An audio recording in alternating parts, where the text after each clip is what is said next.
Hello, everybody, and welcome to The Room, the podcast brought to you by LFC Transfer Room. I'm Richie, and I'll be one of your hosts today. I'm alongside Alex, one of my co-hosts. How are you today, Alex? Yeah, not too bad. Still as bored as ever, waiting for the games to start. But the signings recently have kept us going, I think. Give us something to look forward to. So, yeah, I'm not too bad. Fantastic. And over to you, Rigo, a co-host as well. How are you? Doing well, doing well. Obviously missing watching some live action football, but definitely keeping things interesting with the everything going on with transfer news and obviously some of the incomings we've had and outgoing. So it's a good summer so far. So let's talk about some of those transfers then. This is the transfer roundup, obviously brought to you from the stories of the week. Sadio Mane, unfortunately, will have his medical at Bayern Munich on Tuesday and will be announced as a Bayern Munich player on Wednesday, and that's from various outlets. Liverpool's priority will be to extend Naby Keita's contract. That is from Fabrizio Romano, amongst others. Liverpool are interested in bringing in Marco Asensio to the club, with Jurgen Klopp being a huge fan of his. Madrid want 35 million euros, but Asensio wants regular game time. Can he find that at Liverpool? Nottingham Forest are set to sign Tayano Iwani for 17.5 million from Union Berlin, a former Red, and Liverpool have a 10% sell-on clause. That's from the Telegraph. Liverpool will consider a loan move for Gini Wijnaldum, since Jude Bellingham will stay at Dortmund for another year, and then they'll go all out for the midfielder next year, and that's from the Irish Daily Star. Ibrahim Sanaga has his heart set on a move to the Premier League with a release clause of £34 million. That's from Sky, and there are multiple clubs interested in him. Liverpool might be one of them. Speaking about Liverpool targets, a former Liverpool target, or two of them in fact, Fabio Vieira is close to signing for Arsenal, while Vitinha will sign for PSG. Alex Oxlade-Chamberlain is set to stay at Liverpool, with the Reds willing to lose him on a free next year, then go back into the market this summer for another midfielder, and that's from various local sources. LFC have gone as far as they can in negotiations with with Mohamed Salah.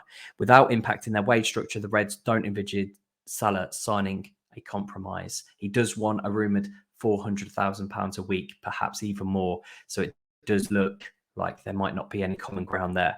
And officially, Liverpool signed Jay Spearing to play for the under-21 side, along with some coaching opportunities. And Liverpool have signed Calvin Ramsay from Aberdeen, and he is an exciting youngster who we will get onto. But that was your transfer roundup, and all the stories can be found on the website. And please make sure that you go and check them out, because they are well researched and also, very opinionated. So I'm sure that the writers would love to have your opinions in there too. Alex, over to you. Anything in there that stood out to you? Quite surprised maybe with the Oxlade-Chamberlain staying around for another year. I think with that one, you've seen him not throw strops, but especially the Forest away game where he's been benched early in games where you see him seeing it out. He's not had minutes. He's not even made the bench on some occasions. And I think he does have a bit of resale value. Maybe a Newcastle or a West Ham, I feel like, would take a punt on him. Or maybe a Southampton, go back to where it all started for him. But I thought that there was something there where you could get something for him. And I don't think his head's in Liverpool as much. If obviously you infer on what you've seen team selection wise.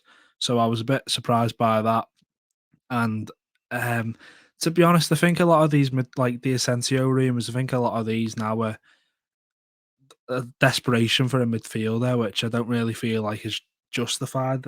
I think we know what our target is. It's like a Bellingham, but for some reason there's a big scramble to try and get one in. So players like Asensio's sort of fell off the face of a cliff since last few years ago, where he was bursting on the scene with Ronaldo at Madrid. So linking us with a player like that, who's most of his minutes have been off the bench, none of them really make sense to me. None of them really seem like they'll fit the bill. I just think it's a bit of panic. So yeah, they're the ones that really caught my eye. Okay, we're going to talk about Oxlade-Chamberlain and Marco Asensio throughout the podcast in a more detailed discussion. So we'll go straight over to Rigo. Is there anything in the transfer roundup that caught your attention or anything that you fancy? Well, obviously, Mane finalizing his move over to Bayern. Bittersweet, obviously. Happy that we were able to get the move that he desired, and also happy that Bayern raised that offer up to a respectable, I guess, 42 million pounds, including add-ons. So, um, bittersweet for him as well as Divock Origi as well going over to AC Milan. So, just want to say from us here and as well as myself, wishing the best of luck and much success. Except obviously if we, our paths cross in any of the European tournaments. But as far just to add on to what you listed there, re-signing Keita again for me would be depending on that wage, how much he's looking to bank on. Unless if it's less than what he's currently making, I'm all for it. But if it's anything approaching what he's currently making or a raise, no, thank you. And to add on to the point with regards to Oxlade-Chamberlain, I would have thought he'd move on just for more playing time. I do believe he has a lot to offer, but obviously Klopp being comfortable with him and having used him across varying positions, kind of having him more as a backup, knowing that perhaps we won't be getting a midfield target this summer, I think is kind of playing it safe, knowing full well how an injury too can kind of derail a season. So knowing what you have in Ox is better than kind of bringing someone new who isn't a Jude Bellingham or a plus starter that can fit the slot right in. And then obviously, there was quite a controversial rumor about Gini's return as well. I think that story perhaps has died down since it first came out. But again, it's interesting, isn't it, that we do continue to be linked to these midfielders, even though that local reports are saying Liverpool are done, for the summer after bringing in Calvin Ramsey, who again we'll discuss later. But it does look like, a lot of the local reporters saying Liverpool are done now. We never know really what, where the reliability there lay. Because if somebody does come on the market, obviously they'll move for them. But it does look like the hunt is almost over. I do genuinely think that Tchouaméni, that deal was the priority before even the Darwin Nunez. So it's quite obvious that Liverpool are interested in bolstering that midfield, and rightly so. Which means that silly season is upon us and we'll be linked to every Tom, Dick and Harry who can play in midfield. So hold tight for this one. But let's go into a little bit more depth then about Asensio, because he is a name that every single summer we seem to get linked to. Now, I look back over a couple of years ago when the links first started, and he was rumoured to come to Liverpool. Again, rumours never happened, for 70 million. Then last summer was 50 million, and this summer is 35 million. Now, for me, that doesn't bode very well, because I know his contract is on the decline, but it almost seems like his minutes and his ability almost is as well. So, I mean, Marco Asensio, let's ping over to Alex and talk about Marco Asensio, because for me, it's not quite the right fit. How about you? Yeah, I don't think it is the right fit. I think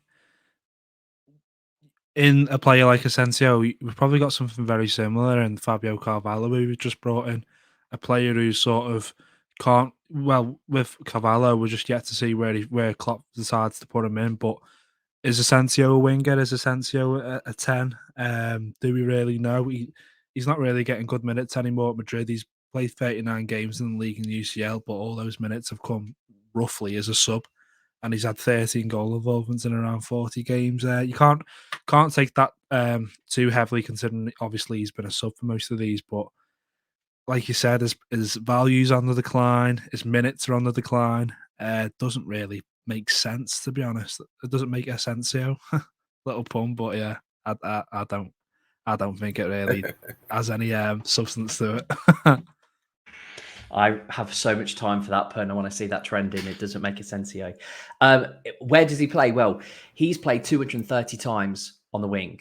Okay, 230 times he's played on the wing. In midfield, he's played 75 times. Okay, so again, he's not a midfielder. Everyone keeps on saying, oh, he's a midfielder, as in like he's the midfielder that Liverpool could need. He's a midfielder to break down the low block teams. Well, predominantly he's played on the wing. He's 26 years old. Now, I'm not saying he can't change position, absolutely. But at 26 years old, for someone who wants regular minutes, it doesn't really bode well to change position. We saw it with Oxlade-Chamberlain. We saw it with Ox, who wanted to come to Liverpool and be a midfielder. Now, yes, he had a catastrophic injury, but at the same time, I still don't think he set the world on fire before that injury. Yeah, he had some tremendous games, against Manchester City, obviously the highlights. And, it's very difficult when you're 26 years old, someone like Asensio, who doesn't play in the same Klopp system, to come in and do a Klopp midfield, work rate. Let's, just really quick, I want to get on to Rigo before we steal all of the good stats. But in the percentile for his pressing, and I know that, yes, he plays in the wing, and Madrid aren't necessarily a high pressing team, but he finds himself in the 7th percentile, which is extremely low. He's not a presser. His actual dribbles, people are saying he can dribble from midfield. He's actually only got in the 17th percentile for dribbles. He's not the world's best dribbler when it comes to successful dribbles either. So if we're looking for someone to drive from midfield, like what we all thought Naby Keita would be, and sometimes is, that driving dynamic midfielder, again, he's not that. So for me, I agree with Alex that it doesn't make sense. And that's before, and this is the killer for me, taking in that wage, because he's going to be on a whack at Madrid. He's going to be going on a free perhaps next season, which means that he will command quite a big wage if there's no transfer fee, or even a 35 million transfer fee as well. So for me, that's the breaker. Rigo? For me, I think the Asensio rumor is probably just his agent or the Spanish media just stirring that up. Apparently, every player that Madrid doesn't want, we're kind of linked to at the moment as well. Asensio to me would be a duplication of what Harvey Elliott could possibly offer Liverpool. Left-footed, right-sided player. And again, as we saw at the beginning of this past season with Elliott playing in the midfield, I don't think we should be bringing a player of Asensio's skills to kind of take away those minutes that Klopp is kind of lining up for Elliott there. Also taking into consideration, even going beyond the wage and possible transfer fee, is just his history of muscle injuries. And again, if you're going to play for Liverpool, you better be ready to run, and we need to count on you to be available. And I don't think that would be the right gamble for Liverpool. If I could quickly chip in as well, when I was doing the research on Asensio after we got linked with him, I couldn't find anything, any penalties, any positive stats, anything. So I think that's a real warning sign about any rumours like that, when you can't really find anything to boast about with the player. He's good looking. Apart from that, I'm not really sure what he can offer Liverpool. He's got quite a high shot volume, averages 3 shots per 90. But then again, so does a lot of players. It doesn't mean that they always score every single time, does it? Just having a high shot rate. So we're saying Asensio no. Asensio, definite no. There we go. No, thank you. Asensio no. Next. Okay. Next, let's move on to someone who's actually now rumoured to be staying at Liverpool, and that's Alex Oxlade-Chamberlain, who seems to have done a U-turn, and there are probably multiple reasons for this. He seems to have done a U-turn, and he is looking now to stay at Liverpool, and perhaps Liverpool are willing to obviously risk him going on a free next summer. Now, according to Transfer Market, his valuation is 14.4 million. So if Liverpool say get 15 million for him, I think that would be a fair fee for Alex Oxlade-Chamberlain. I suppose what Liverpool are now thinking, where there is such a gap in the market of midfield, who can you bring in for such a grueling campaign with a World Cup slapdash in the middle of the season? Liverpool need numbers. So actually getting rid of Oxlade-Chamberlain for someone who Klopp perhaps doesn't want, and they might sign for, let's say, 3 years, but then Klopp's stuck with a player for 3 years. We know that he does not want square pegs for round holes anymore. He tried that with the defence. It didn't work. He's not going to bring in, let's say, just because we was linked to him, Sanagre for 34 million if he doesn't want him in the long run. So thoughts on Alex Oxlade-Chamberlain, Rigo?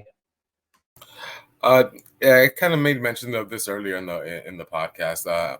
Ox already knows how we play. Klopp knows what he has in him. The things that kind of hamstrung Alex Oxlade-Chamberlain was his injuries, and kind of getting him back up to speed or integrating himself back into the squad. And with some of the incomings that we've had kind of taking his place, the minutes have dwindled down. He hasn't been selected for match day squads. But at the same time, Klopp knows what he has. And as you alluded to, the World Cup this year. We're going to be missing bodies at some point or another, and there will be some form of injuries in some fashion, and you kind of have to prepare for that. And I think keeping Ox when the transfer fee would only be like 15 million, we're not finding a midfielder that'll come in and take minutes from what we currently have for that price. So all things considered, I think Ox, kind of seeing the writing on the wall, he wouldn't exactly fall into a starting lineup elsewhere. He can be a contributor on a winning squad, is comfortable. I'm sure his family is comfortable, young family that he's just started. So I think all those factors probably lead him to staying at Liverpool. And depending on his success and level of fitness this season, I could possibly see him getting extended for next campaign as well. All things considered, he's still fairly young, and Klopp knows what he has in him. I think a key thing there to add is he seems to be quite a leader in the locker room. He seems to have quite a bit of influence on the locker room, which is we would assume, as well as the coaching that's going on, is one of the reasons why James Milner is there, because he's such a positive influence in the dressing room. And you need players like that. And you can't replace someone like that for 15 million, someone who's already embedded and established and is perhaps, again, we don't know, perhaps working with the youngsters like Jones and Elliott, trying to, bring out the best in them, as well as trying to get back to full fitness himself. So, that's another element to, what Klopp might be thinking. Alex, what do you think about your namesake, Alex? Yeah, I think you can't really underestimate the core of a squad, and the friendship groups there and the morale around the training ground, etc. So with that, I think it'd be a smart decision. Keep the core together, especially with the campaign that's coming up. I think you're both together nailed that on the head. Perhaps if a midfielder we were dead on to get this summer was coming in, I think he'd be on the way out. But if no one's out there to come and take his minutes, you may as well just keep him around for the season at least. And I think he probably will get offered an extension too. But I think that's all down to whether he values being a part of a winning culture and a winning team, or his minutes and his game time and his personal side of football instead of the team aspect. So could go either way, but I'm not too opposed to them staying another season. It could also be, because there hasn't been anything, that no clubs are actually in for him as well. Apart from, the Man United link, which I think was a ridiculous link anyway. I think that was just throwing something at a wall and seeing if it stuck. I haven't really seen too many clubs interested, apart from, Aston Villa. I think Gerrard said that he liked him, but there's been no concrete interest from what I've read. And that might be another factor. This might be a really big season for Oxlade-Chamberlain to put himself in that shop window, that somebody actually will recruit him on a free next season, because, he's going to have to prove himself. If he wants to stay amongst the elite in, let's say, the top 10 clubs in that Premier League, he's probably going to have to earn it. And, quite rightly, as Rigo said, he could play a Lallana type role, and Lallana in that final season got a very important goal against Manchester United. So I would not begrudge the Ox doing the same. Let's move on then to somebody who has come in, and that's one Calvin Ramsey. Alex, give us a lowdown, if you can, please, on Calvin Ramsey.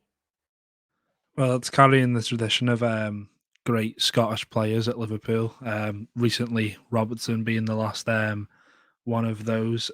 He won a bit of a mouthful, but Scottish Footballers' Right Young Player of the Year award. Not playing for Rangers or Celtic, which is quite a feat. Especially for, he's 18. It's not like he's, knocking on the door of 21, 22, 23. So it's a really young age to get it in a squad that isn't the most competitive in the league.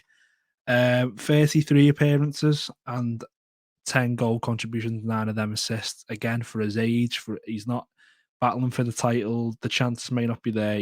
That's really good numbers for an 18-year-old. So the accolades are there. Perhaps the eyes haven't been on it, and he's not the most glamorous of signings, but I think it's really savvy business. I think there's a really good player in there. And obviously with, Nico Williams looking like he's either going to Forest, Southampton or something like that, maybe back to Fulham. It's only a matter of time before we looked for an understudy to Trent, so it makes good sense to me, and I'm a big fan of the deal. Absolutely. Over to Rigo. I definitely think he looks like a terrific prospect. Already off the bat, he looks a little bit more physically imposing than what Nico Williams can offer. along with having that ball carrying ability and the ability to kind of make those passes into the box and score on his own. The biggest highlight that jumps out when he was brought up is that left-footed goal that he scored outside the box. Absolute rocket. So he looks, someone who could just take off with us in the minutes provided to him when Trent needs a blow or in our League Cups. And with the prospect of Nico Williams looking for first-team football and the outstanding display he did for Fulham and bringing them up to the championship, I think he's probably on his way out, deservedly so. And, we can't hamper his career. So I think we're kind of just covering ourselves with and bringing in Calvin. Strong name, obviously, Scottish player. Nice book in there to Robertson. I'm sure he'll help him bring him along into the squad. So a terrific ad, and it goes right with the trend with all of Liverpool's recent transfers, with the exception of Thiago, perhaps, is that the average age of the squad is trying to bring that squad age down, and the average age of the transfers the last 5 or so has been around 19, 20 years old. So definitely you can see the blueprint that they're laying out there, getting quality skill position players who are hungry to mold them to mentality monsters in the Liverpool way, and kind of, get that revolving door going while guys progress in their career. So absolute great signing, and plaudits to the scouting department and to Ward and Klopp. Alex mentioned he's not the most glamorous of signings, but neither was Andy Robertson. And I remember the fans being in uproar because it was 8.5 million, and everyone was saying he's from Hull, they've just got relegated, rah-de-rah. And essentially we did an 8.5 million, and Hull took Kevin Stewart for around about that as well. And Liverpool have never looked back since. I think he's become one of the best fullbacks in the world. So hopefully Calvin Ramsey can learn from one of the best fullbacks in the world. And this boy's got technique. If you've seen just even a smidgen of his show reel, he's got unreal technique that would rival Trent Alexander-Arnold, and that's exactly what we need at Liverpool. The good news as well is that it looks like Joe Gomez might look to extend too. So that would be fantastic as well, because that right side would be more than covered. The left side looks more than covered with Costas there and Robbo as well. So again, Liverpool's defence just hopefully looks set now for the better part of a decade, if we can keep them all fit. Let's talk about pre-season, because quite unreal and very perhaps unfair, but they do get paid a lot of money. They will be back in pre-season in 2 weeks' time, and we know it's an early season start because of obviously the World Cup in Qatar. Who are you looking forward to seeing in pre-season? Again, this is not something we've discussed earlier, so it's off the cuff. For me, I'm quite looking forward to seeing. And in fact, I'll go last. Yeah, you have to save yours for last for the big reveal there. For me, I'll go ahead and say actually Fabio Carvalho. I'm really looking forward to seeing how he's implemented, what position Klopp is going to try him out at, and how he just takes with the squad and what lineup Klopp is willing to throw him out into. Being named to the championship squad of the year, obviously at such a young age, helping Fulham reach, the Premier League, and now coming over to Liverpool. It's just a very exciting player, someone who can offer a dribbling, passing, and shooting for us. And I'm just excited to see what development is going to take place and how he will be implemented in the squad. So as of right now, he'd be my number one. Just curiosity's peaked about him.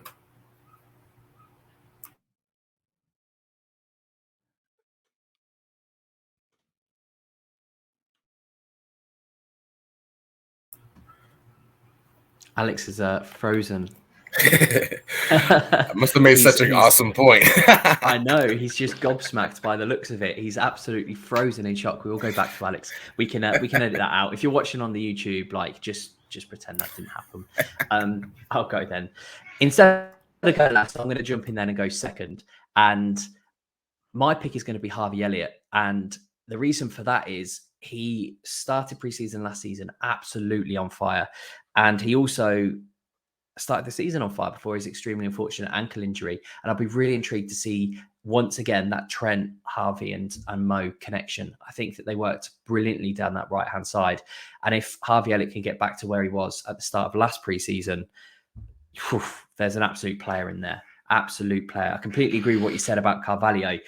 But one person that I wanted to ask, because they've sort of gone under the radar a little bit, which sounds a little bit silly because he's our record signing, or could be our record signing. Darwin Nunez, it's a massive preseason for him. I mean, how is he going to settle, do you think? Because we know he's, in the past when he's moved clubs, he's been a bit of a slow starter. It's been a bit of a slow burner. But again, he was young. He was getting used to the pace of a new league, etc. What are you looking for Darwin Nunez, Rigo, in this preseason? Goals. But apart from that, just the terror that he's going to bring to those back lines. I want to see the look on their faces when he's running straight at them or coming down the left wing.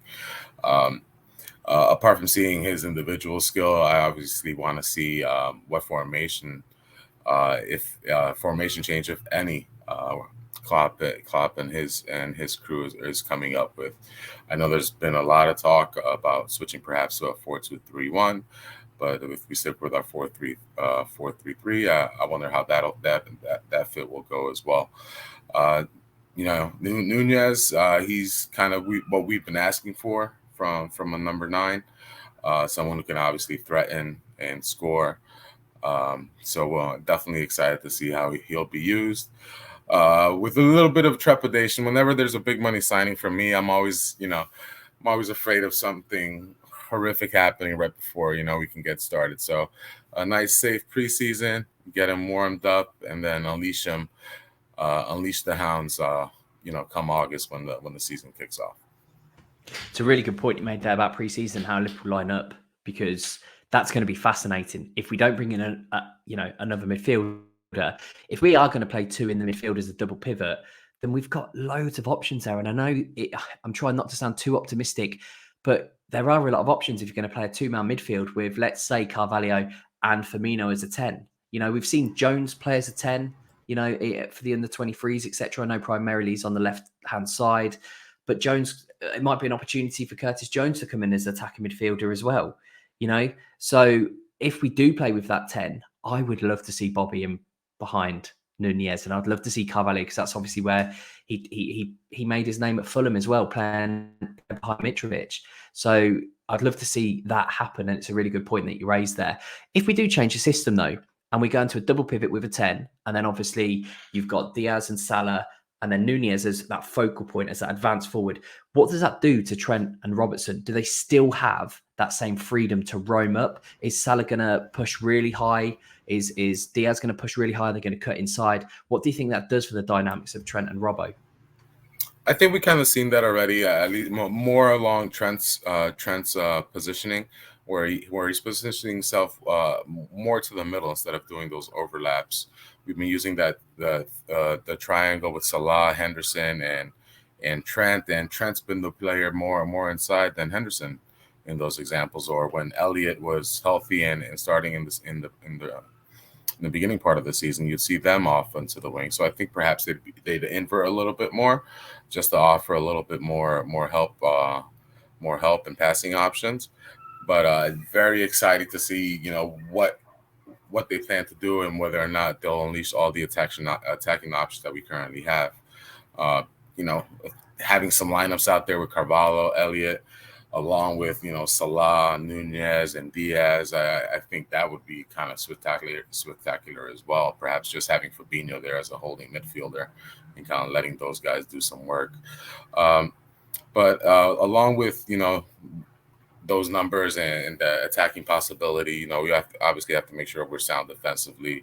And I'm not sure whether or not keeping that super high line would be conducive with having so many offensive players in the lineup. And so it's definitely some balancing act that needs to happen. But I think offensively, we're in a very good spot. And again, the only position where we don't have a direct backup, unless you count Jordan Henderson or Tyler Morton or Milner, would be that holding midfielder role. But I think we're well covered everywhere else, and I'm just excited to see how those chess pieces get placed on the board. And it's also nice to have that option as well of actually playing as a playing a 10 in there, someone who can naturally, like Carvalho and Firmino played at Hoffenheim, play that natural 10 too. Feeding Darwin Nunez, it must be salivating for Nunez to come in with so much quality and so many players who can assist him as well. Because let's not forget, Mohamed Salah, the selfish, greedy player, he won the most assists of the season last season. So, he'll be feeding him too. Let's go over to Alex, who will finally get his word in and finally get towards to tell us who his player to watch is during the preseason. Yeah, sorry, I was still gobsmacked from Rigo's point. I've only just got my head around it now. But for me, I would say probably Carvalho, to be honest, just because I'm not quite sure where he's going to exactly play. Are we going to carry on with the three in midfield, or go to a double pivot and put a 10 in? Or is he going to play off out wide and on the wing? I think there's many questions still around him, not his ability, but just where is he going to fit? Are we going to change up to accommodate a few more, more creative sparks, essentially? So yeah, I'm really curious about where that's going to end up. Yeah, absolutely. It's preseason to look forward to. There's quite a few good amount of games on, and also, we could seek revenge over Man City in the Community Shield again as well. So that's all we've got time for today. But thank you to everyone who has stuck with us, and that takes us to the end of another weekly podcast from The Room. The podcast brought to you by LFC Transfer Room. Please make sure that you give us a 5-star rating or a 4-star, but 5 stars are always better, on Spotify, on Apple, on iTunes, anywhere where you get your podcast from. And also, please do subscribe to the YouTube channel, where the lads are working tirelessly bringing you all of the transfer news, all of the updates that happened this summer as well. So thank you very much for joining us, but it's been an absolute pleasure. And as always, up the Reds.